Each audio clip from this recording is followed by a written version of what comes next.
Well, it is a beautiful morning out here on the Okavango Delta, and this morning we are out before the sunrise. You can see the color in the sky behind me. It's just starting to turn pink. The sun should be out in not too long, maybe another few minutes or so.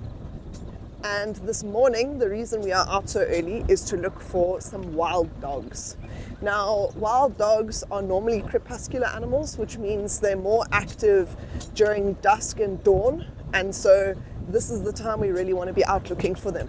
So let's see if we can find any sign of them from during the evening yesterday, or even moving around early this morning.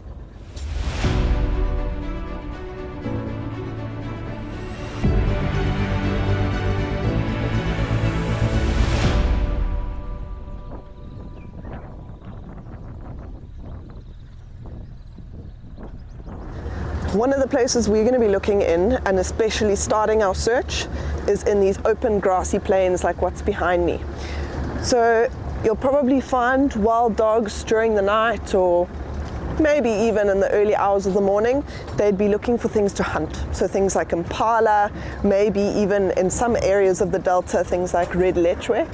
And so these are the areas they're going to be finding them in, these big open grassy plains. And the reason for that is that these antelope often rest in these open areas during the night because it's easier to see, hear and smell predators coming in the distance.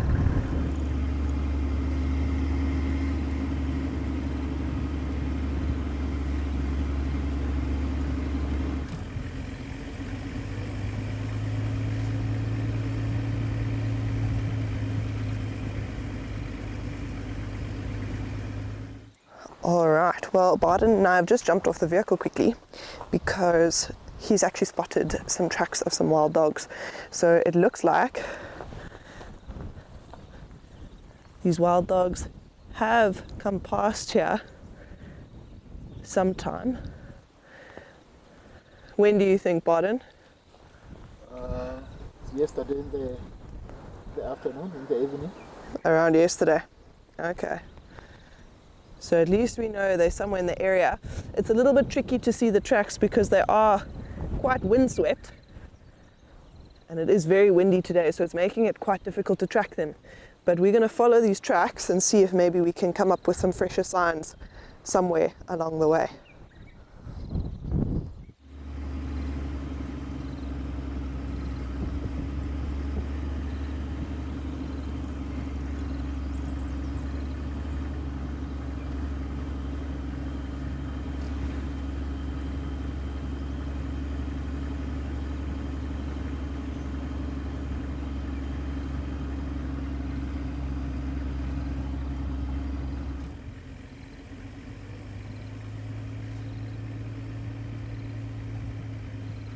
So we spotted these giraffe from quite a distance away, and we noticed they were doing something really unusual. They were bending to the floor, and it looks like they were picking things up.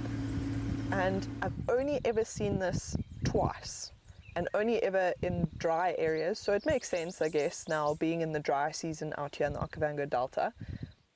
But if you watch what they're doing, when they pick up their heads, can you see how they're actually chewing? So what they're doing is feeding. Now, normally you would see giraffes feeding off of tall trees or maybe smaller bushes, but not off of the floor. And so I'm not sure what they're eating. Could be any number of plants.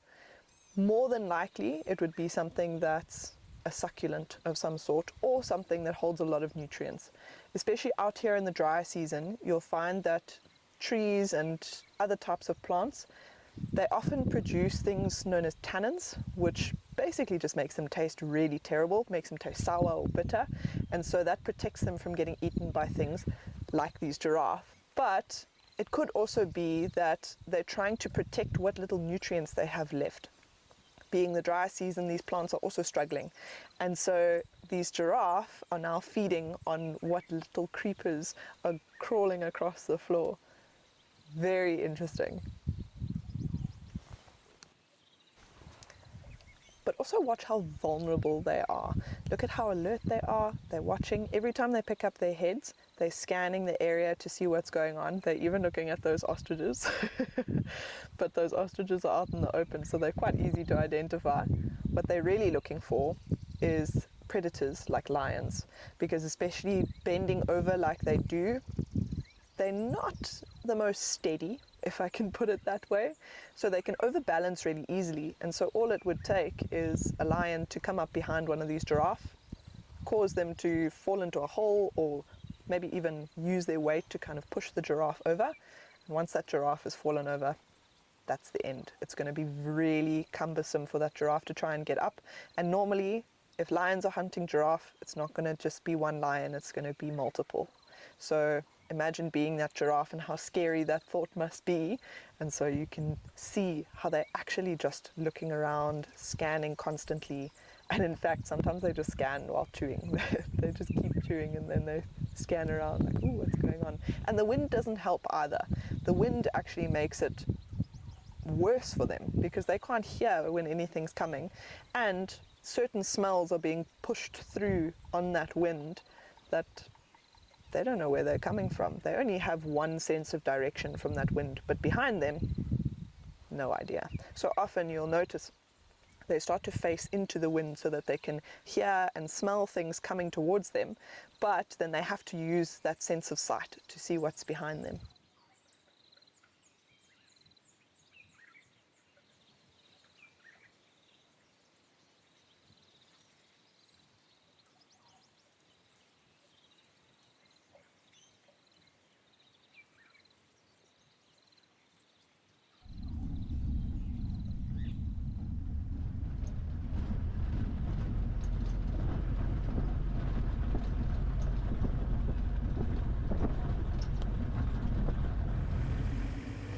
We had no luck with the wild dogs. We couldn't find their tracks again, and so we've moved out of the area, but we were alerted by some of the other guides on the radio that there was a leopard close by to where we were. So we've just come to take a look and see if she was still around, and there she is, still in the tree.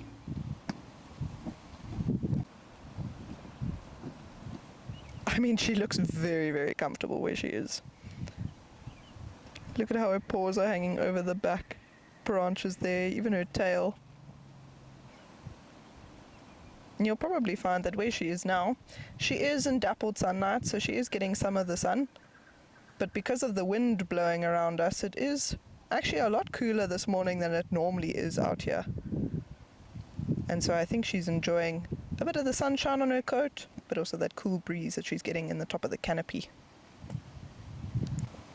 She really has picked one of the best branches in that tree, it looks like.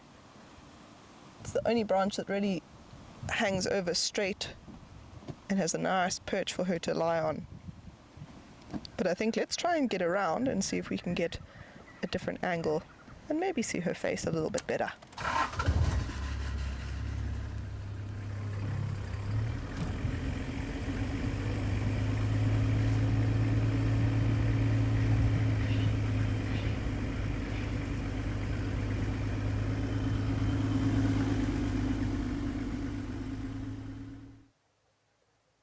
Well, we're not sure which leopard it is. And quite honestly, out here it's really difficult to tell who's who, just because the Okavango Delta is ranked as third in Africa for having one of the highest densities of leopards in one area. So unless you come across a leopard often enough, probably not going to be able to identify them that easily. So part of our journey here is also to try and see who is actually being seen more frequently, and this leopard, we have no idea. But who knows, maybe some of the other guys will. So we'll take a photo of her and see if maybe someone else knows who she is.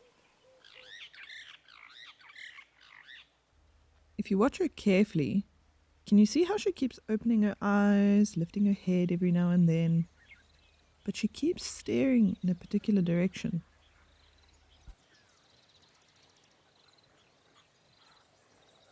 There was a troop of baboons in the area earlier, so that could very well be what she's keeping an eye on.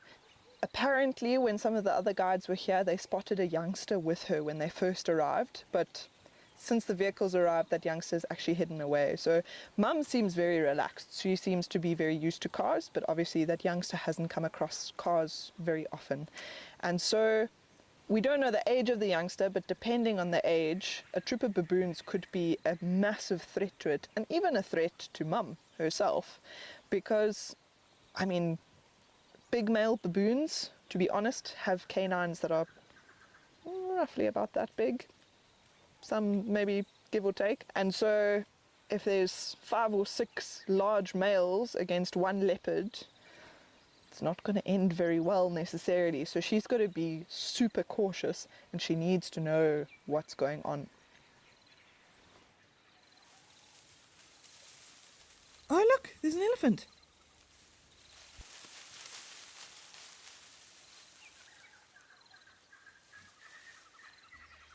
Well, it doesn't seem like this elephant knows where the leopard is, or at least I don't think it's seen it, but can you see the way that it's holding its head up high, holding its ears out?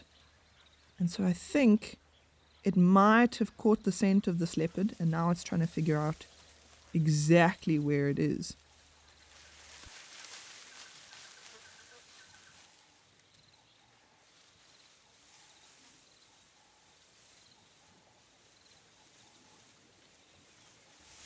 Oh, looks like he's coming back to investigate. But not so interested.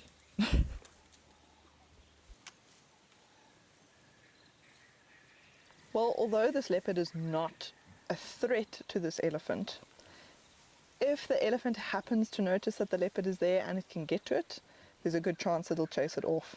And it's just because it's got that instinct of, this is a predator, I need to protect myself. So it's just another threat for this leopard to keep a watchful eye on, but she seems to be very relaxed. She's not really fazed by the elephant. So I'm not sure where her youngster is, but it must be hidden fairly well for her to be as relaxed as she is.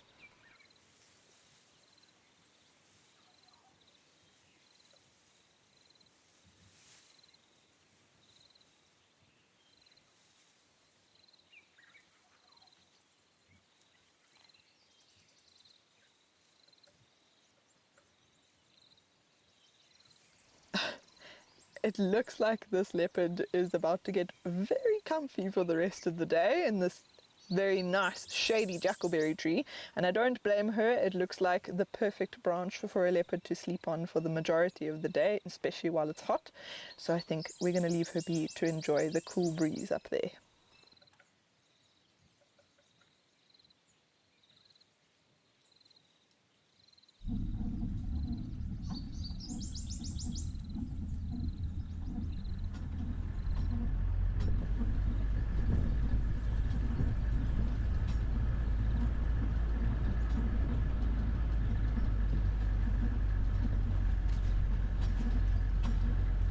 Well, we didn't find the wild dogs, but we still had a fantastic time out here in the Okavango Delta. So we'll have to try again to find those wild dogs, but until then, see you again next time.